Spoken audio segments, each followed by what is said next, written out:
Forge, gang, I am still a hard man.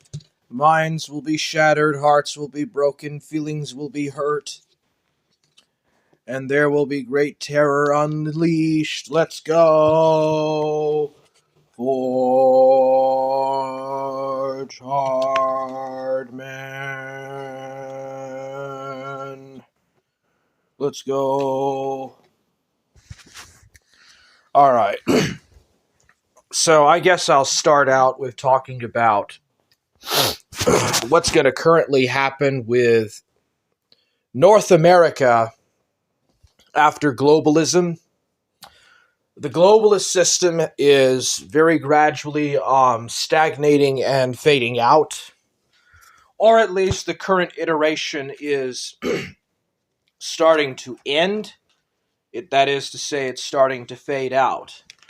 So what's going to happen with the different parts of the, like, different cultures and different people, and how do these different groups and stuff, how do they respond to the downward trend of global integration, global trade, global consensual global downfall? Well, when it comes to North America,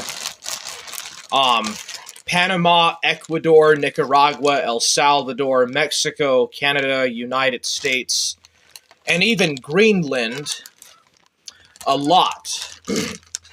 There's actually a lot that's going to happen.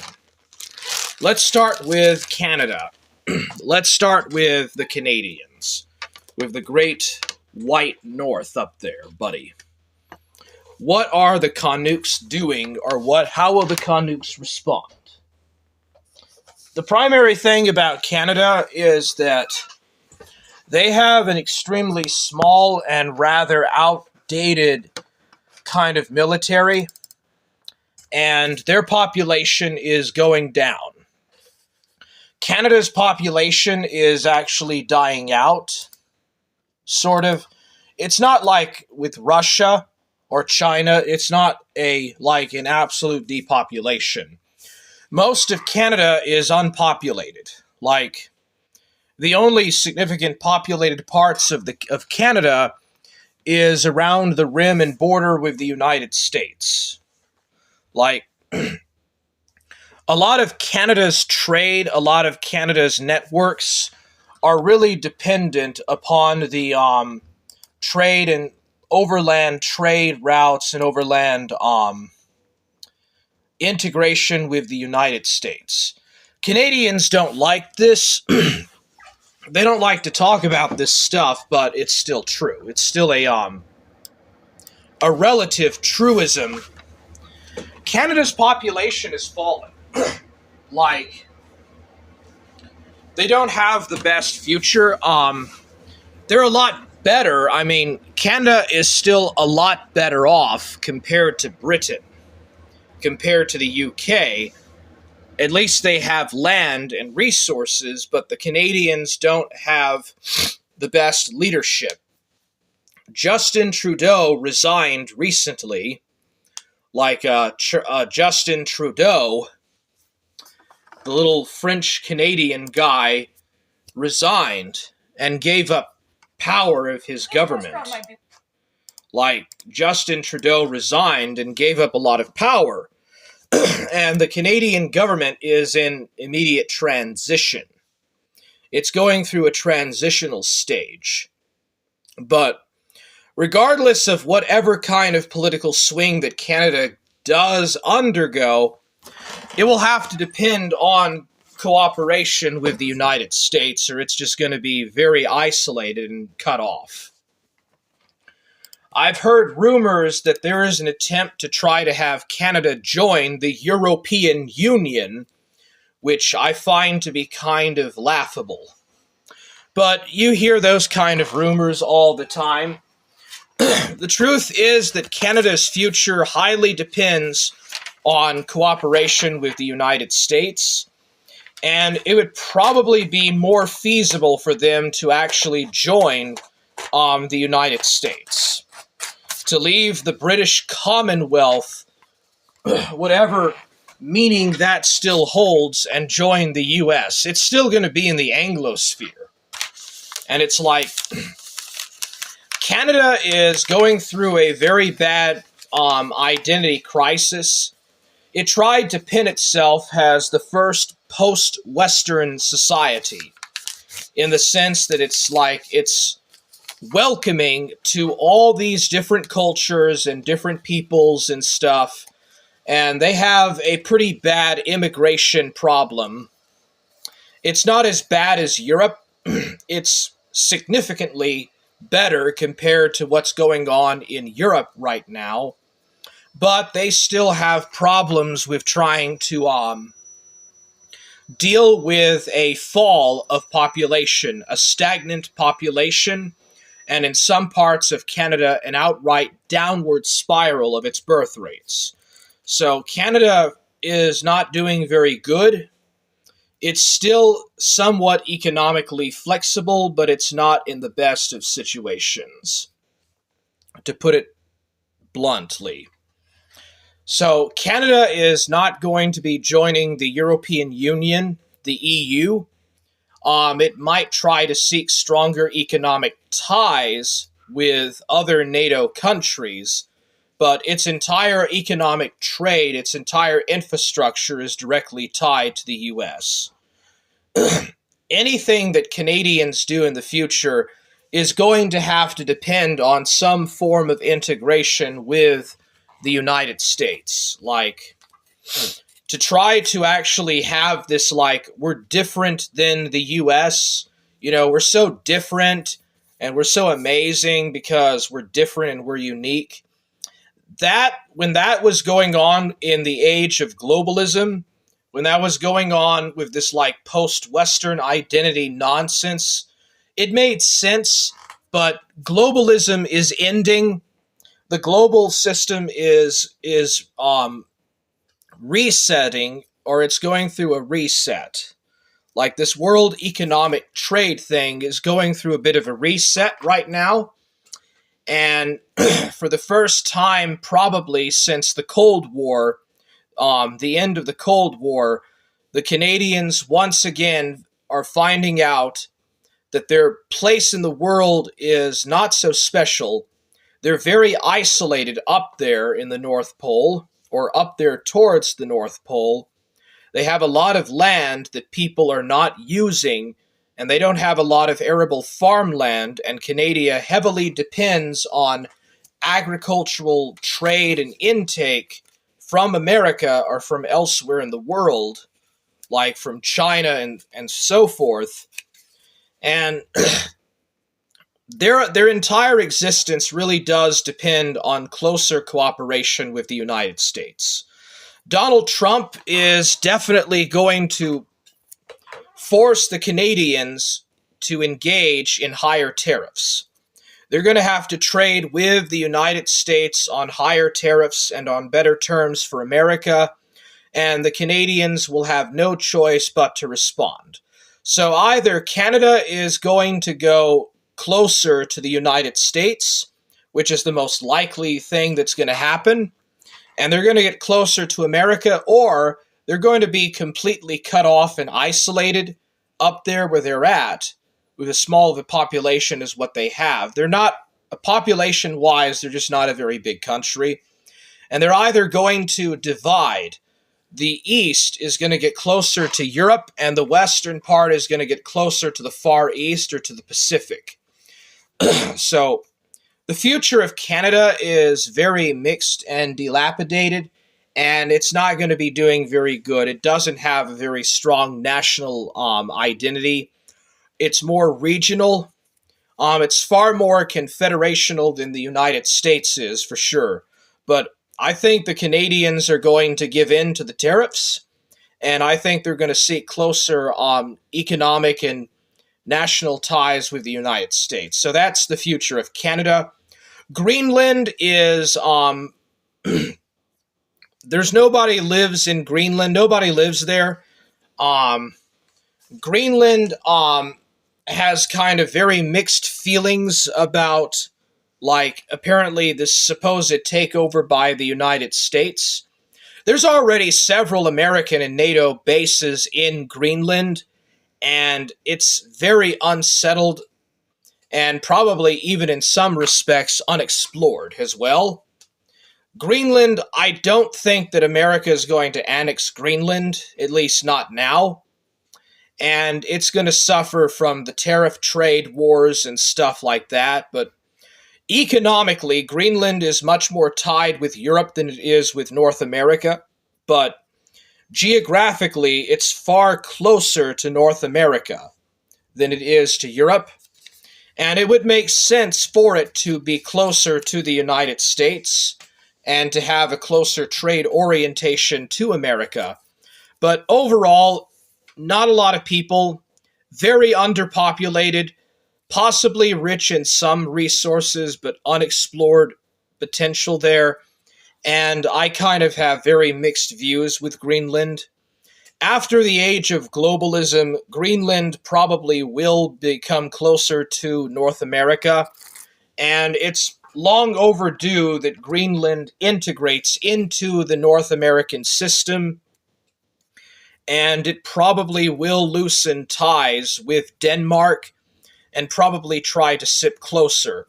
It's one of the last colonies or the last dependencies of a European nation, and obviously it is going to become more ingrained with the United States.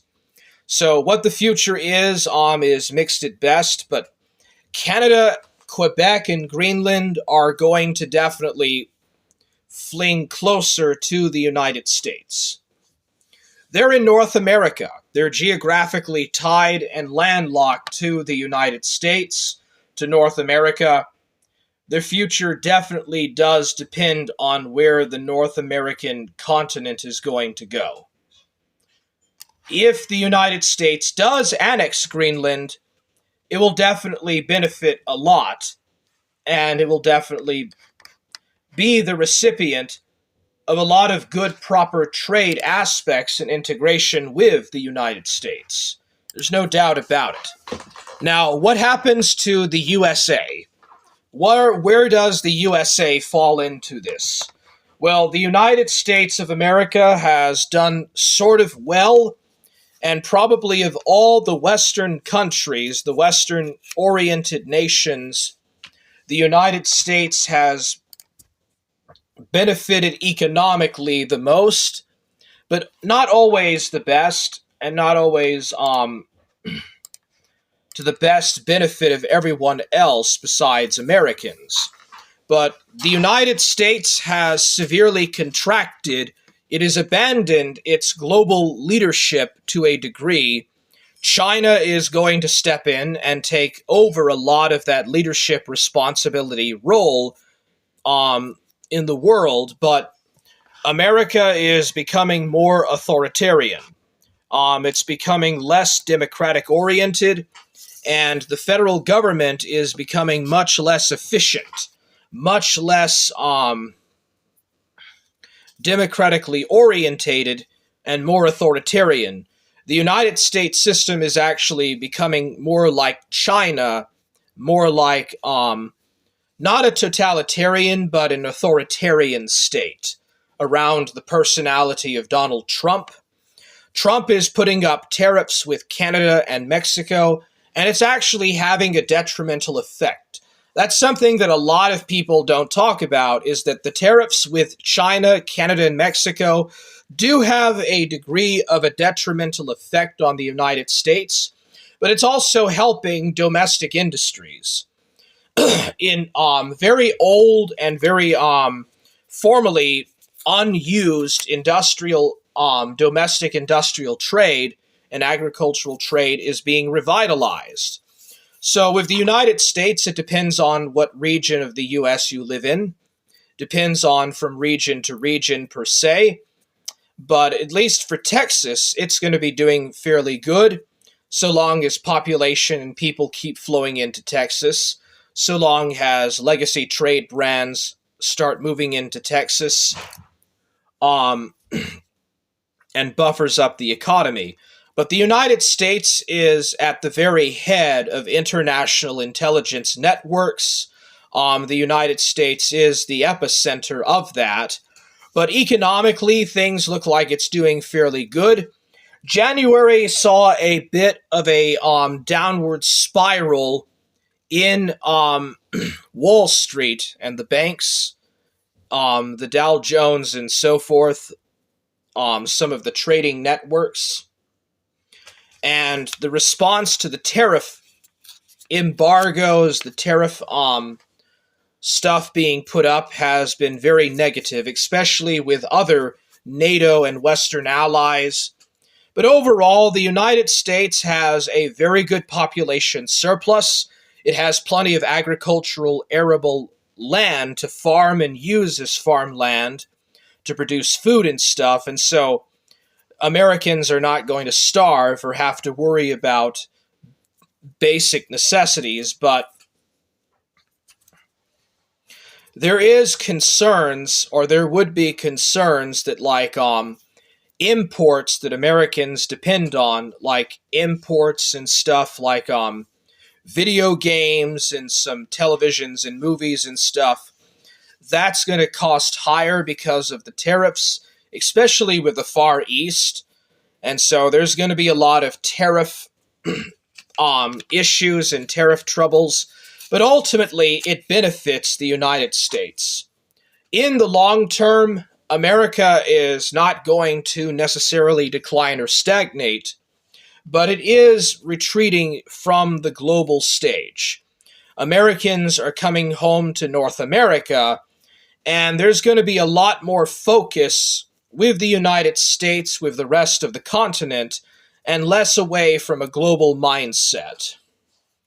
There is, to a degree, a revitalization of nationalism and patriotism, and there's definitely a greater emphasis on national and patriotic sentiments and stuff of that sort, with the 250th anniversary of the Declaration of Independence coming up, and a rejection of globalized culture, globalized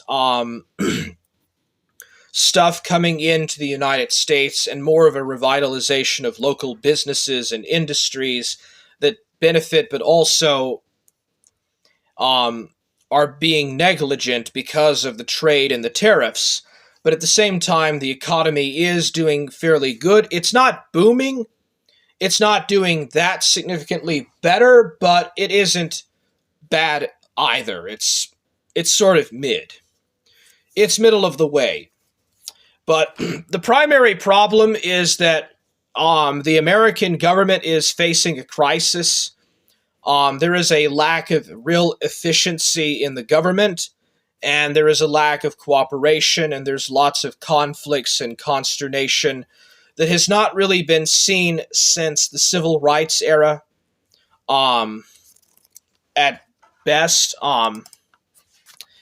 And America is going through a civil rights crisis. It's going through a crisis of self, the ontology of self. It's going through a bit of an existential crisis. It's nowhere near as bad as Canada and Europe is right now, or what Europe is going through, but there is some problems with immigration in the United States. There's Haitians and Central Americans, Nicaraguans, Panamanians, Colombians, Venezuelans, Cubans fleeing to the United States. And there's issues and problems with these different people coming in and trying to assimilate. And there's a lot of pull and backlash to it. And it's all part and parcel a rejection of the global order.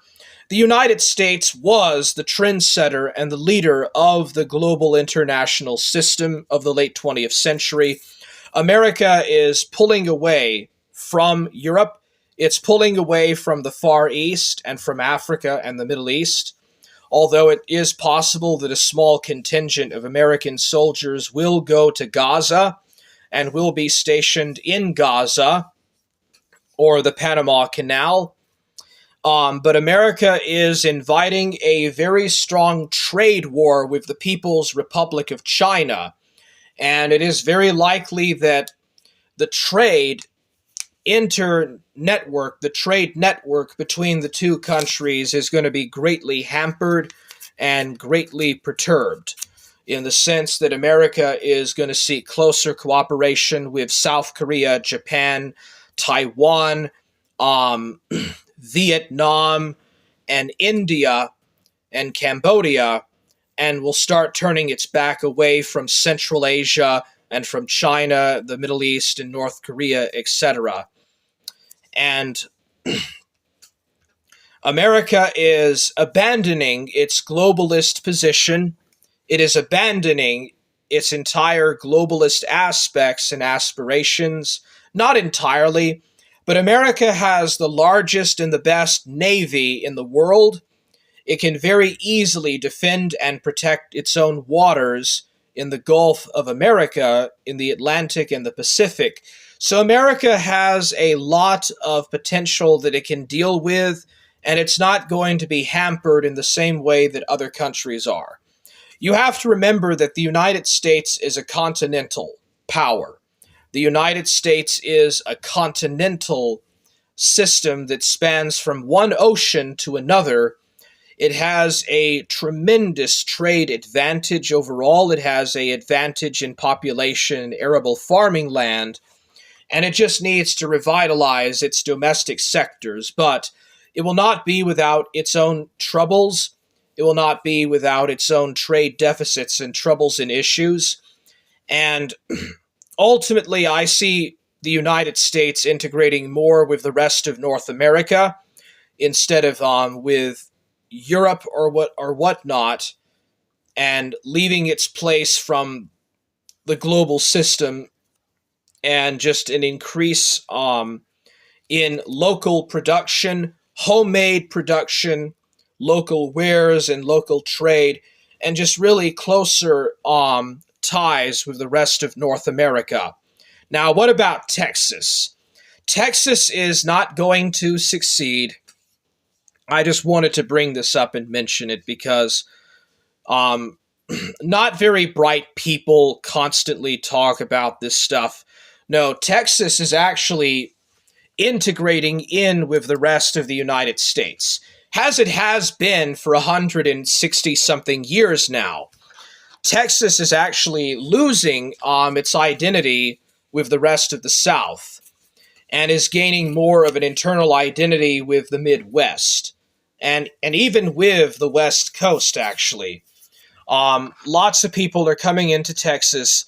The Texas private trade or private economy is actually booming quite well.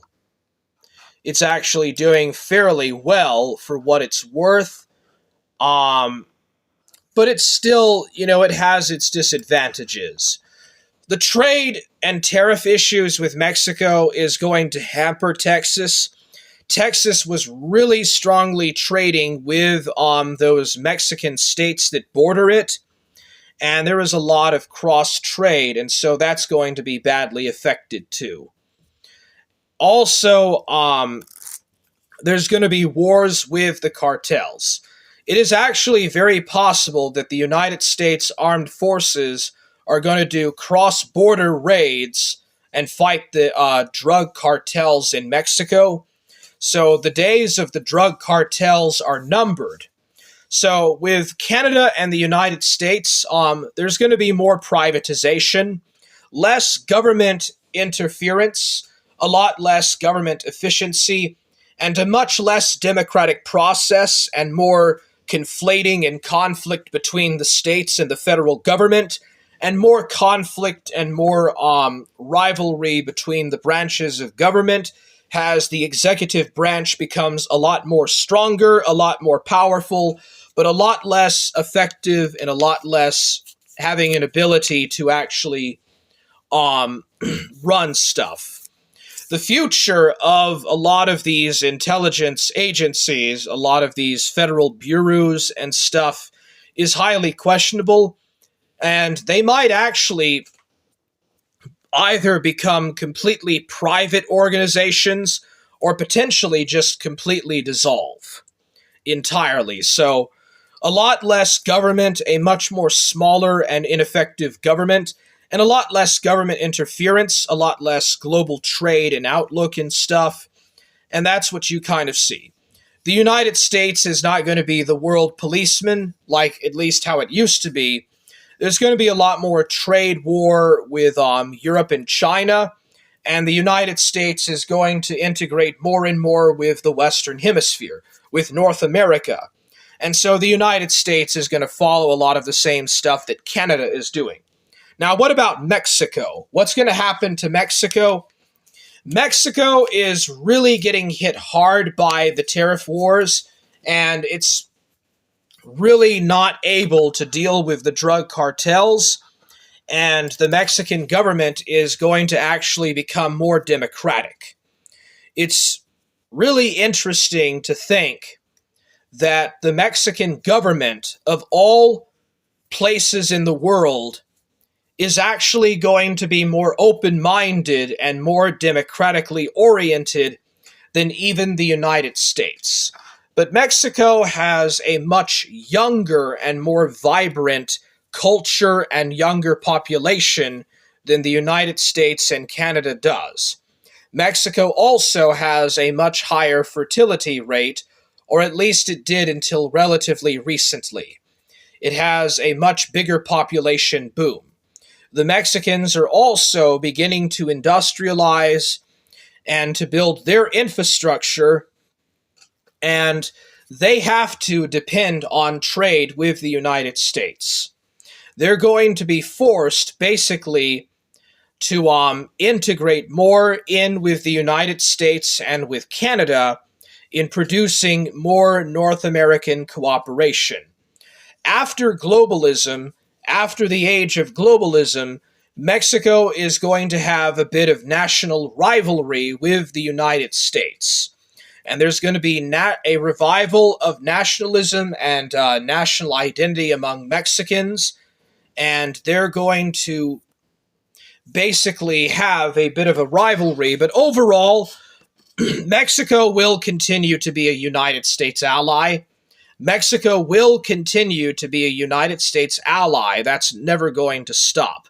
But at the same time, there is the potential likelihood, it's unlikely, but there is a likelihood that Mexico is going to join the BRICS.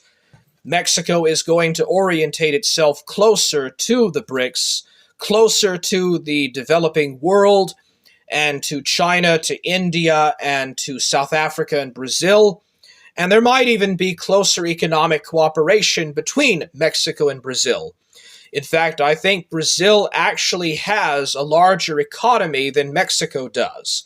It certainly has the largest economy in the Americas outside of the United States, of course.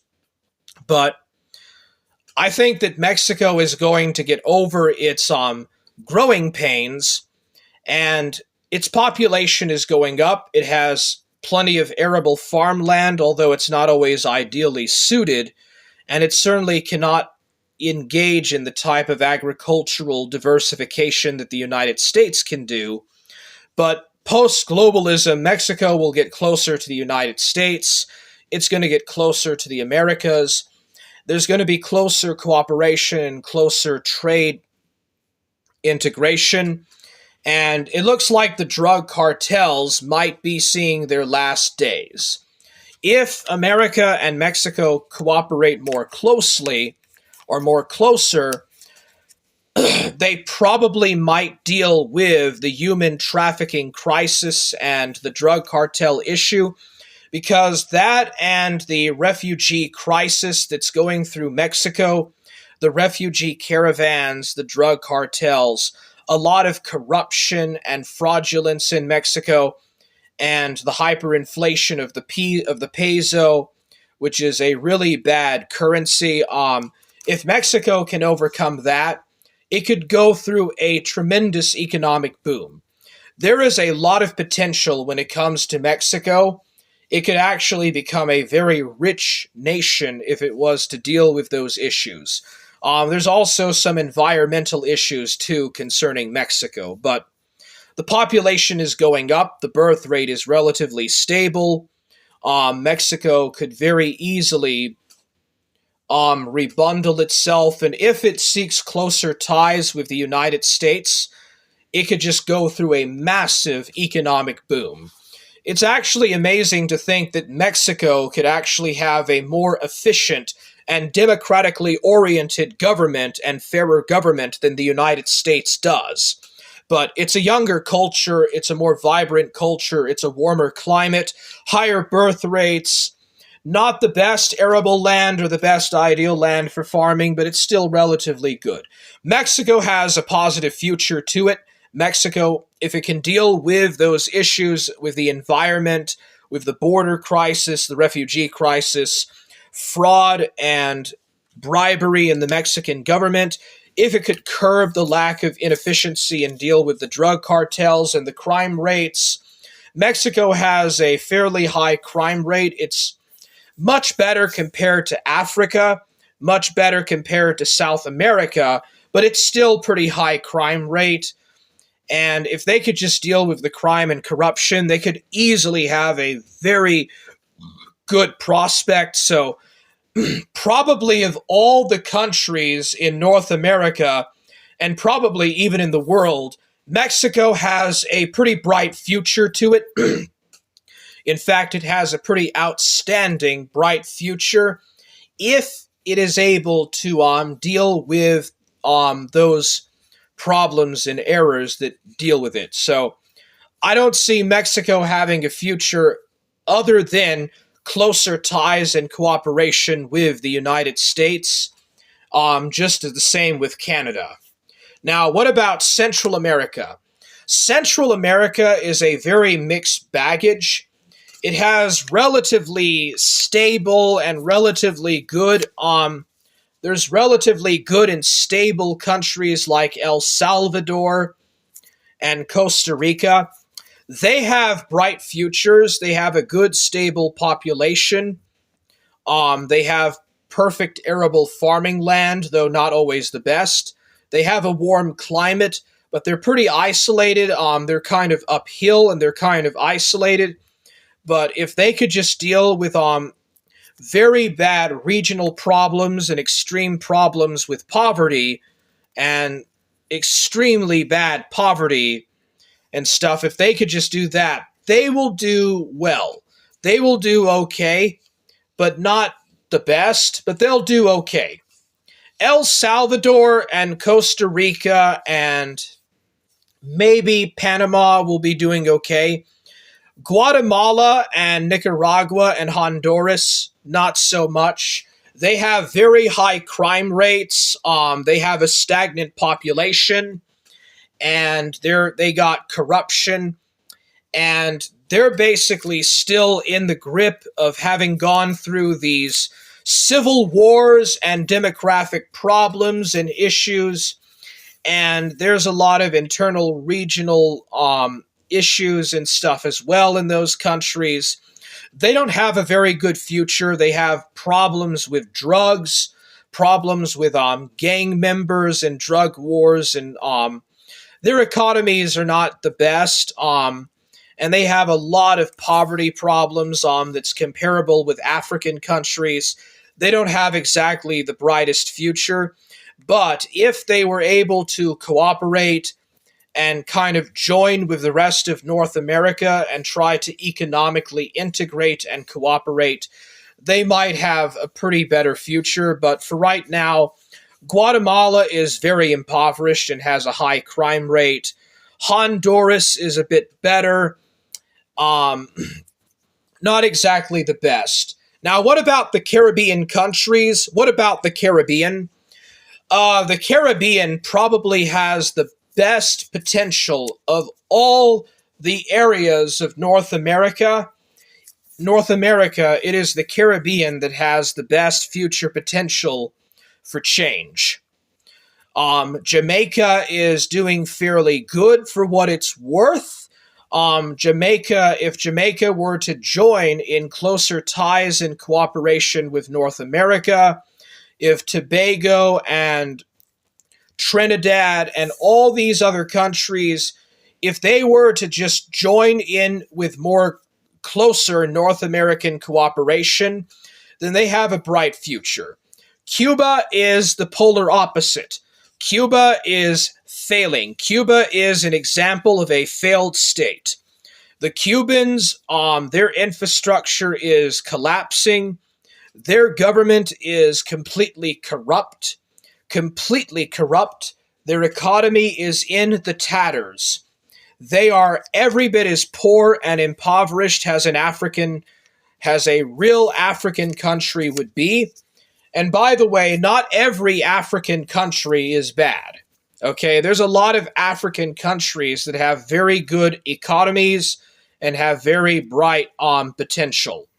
So not every African country is like Rwanda, but Cuba has the worst, absolutely gutter worst potential for a future of a North American country.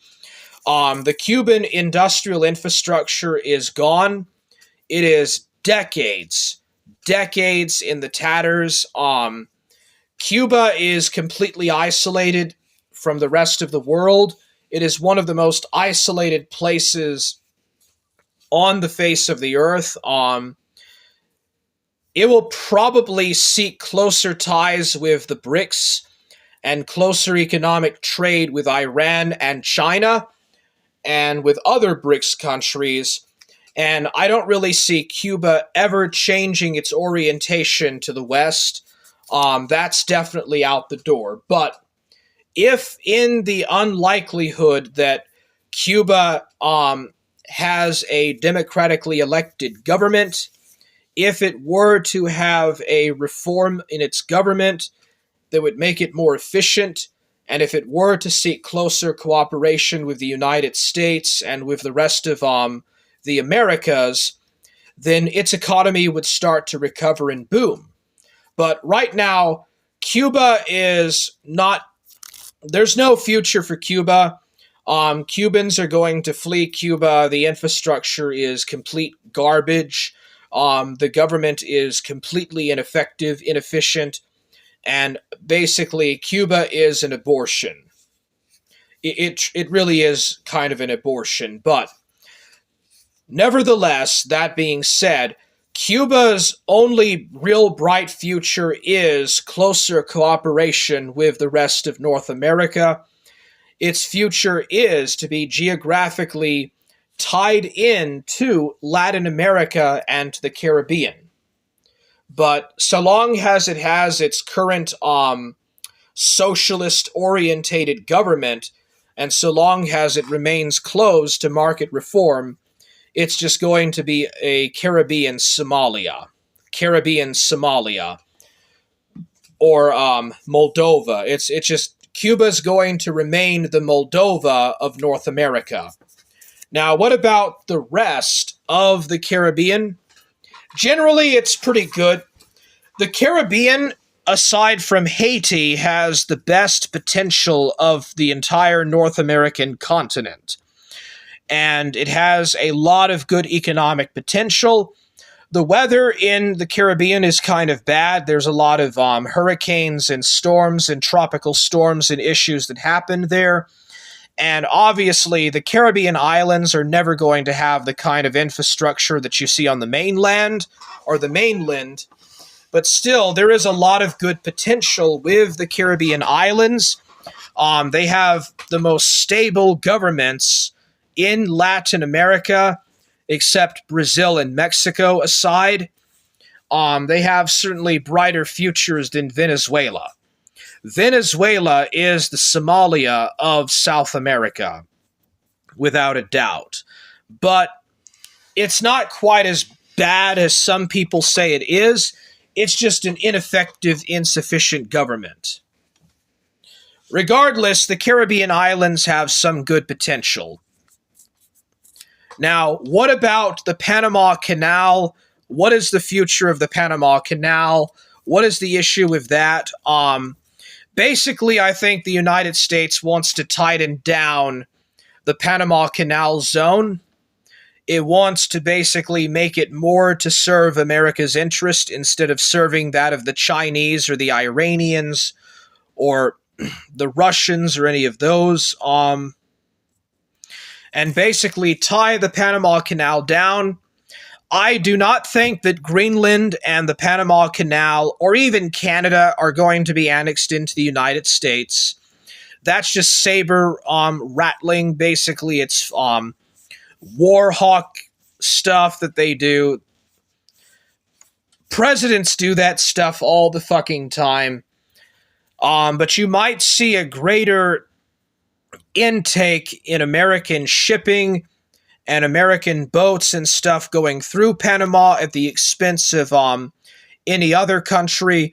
You might see a small contingent of American military being stationed in the Panama Zone. But overall, I just see that as a tightening down of North America and specifically the United States of having greater control over its trade, regaining control of trade to its own advantage. Donald Trump, in his mind, is basically trying to avoid a Venezuelan collapse. He's trying to avoid what happened in Venezuela in the United States and what happened in Haiti, and repeating what happened with Haiti and Venezuela by trying to make the U.S. government smaller. He's basically just repeating what Gerald Ford did. Donald Trump is just another Gerald R. Ford. He's just another Gerald Ford. He's not really that great.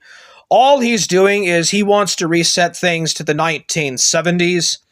He wants to go back to where global trade was in the 1970s, where there was regional rivalries and regional trade disputes and stuff like in the early 80s. And that's where Donald Trump wants to go back to.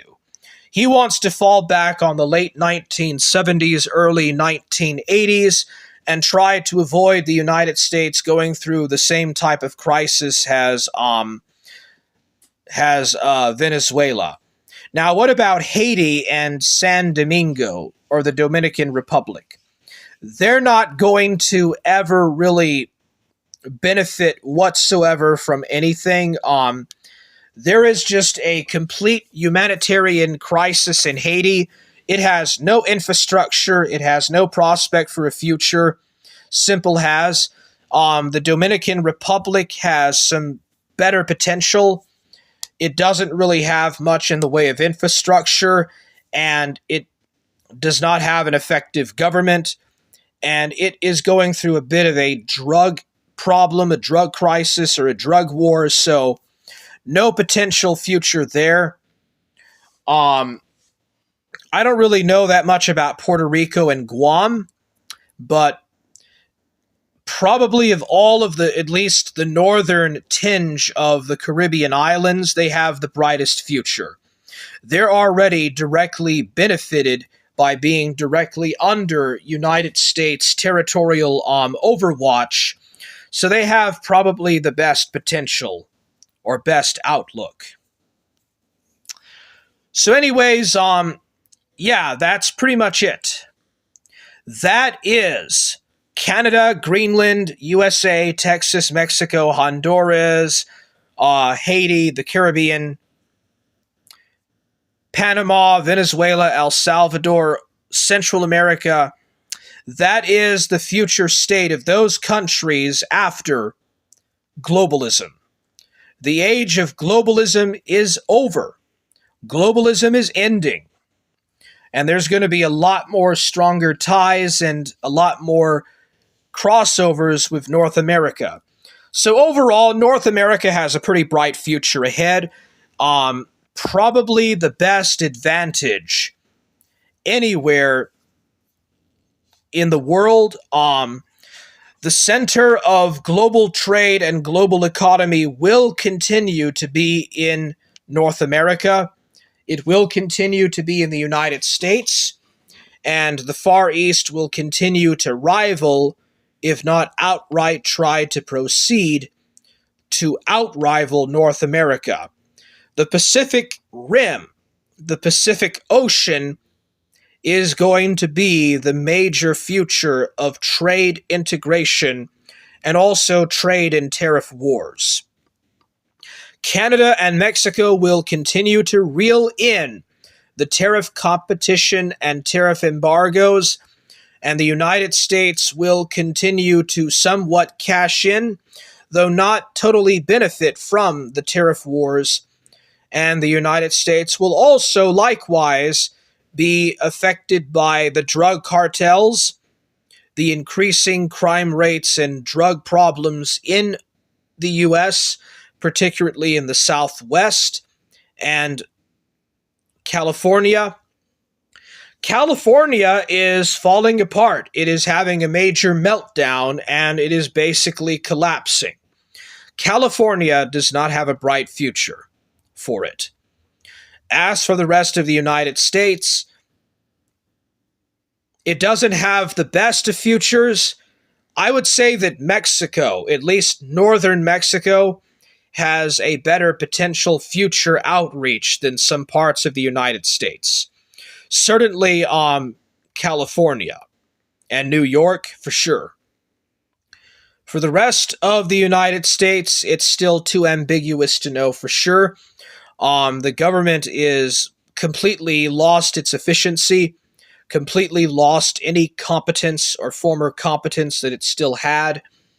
The Canadian and American governments have lost their competency. They've lost their efficiency and effectiveness to correlate stuff. So for the free market, things are going to do good. The future for the free market, for trade, and for the economy is fairly good. The future of government and administration is bad. Very poor, very inefficient, very bad. And there will probably be a continuing, growing, and rising crime rate. That's not going to go away anytime soon, and neither will the drugs. There is also a lot of personal problems with a dying democracy. The United States is a failing and dying democracy, at least in that regard, even as its trade and economy does boom. It is still a legacy brand nation. Its democracy is effectively dead. It is dying. It's in the tatters. Mexico has a brighter future when it comes to democracy. The United States has a better future when it comes to the market and to trade. Canada is just basically up there, kind of really just doing nothing, pretending that it has like some kind of a different identity when it really doesn't.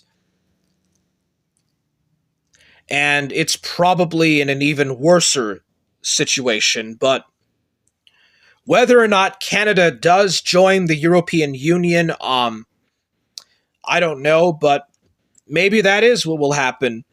Perhaps the Canadians will try to seek economic integration into the Schengen zone and the European Union and the Eurozone. But that has yet to foretell. Anyways, this has been North America after globalism. I hope you enjoyed it. So, nothing really going in the chat. We just have somebody saying, let's go. I imagine that was posted at the start of the stream. All right. Are there any questions about what I just said? It doesn't look like there is, so I'll go ahead and end it. Are there any questions about the stream? Any questions at all? Because otherwise, I'm going to go ahead and end it then. So, I'm Imperator Forge. This has been some talk about the trade and the tariff wars and North America after globalism. I hope you enjoyed my geopolitical insight. And if you like it, please subscribe and like. Like, share, and subscribe. More importantly, have a wonderful rest of your day.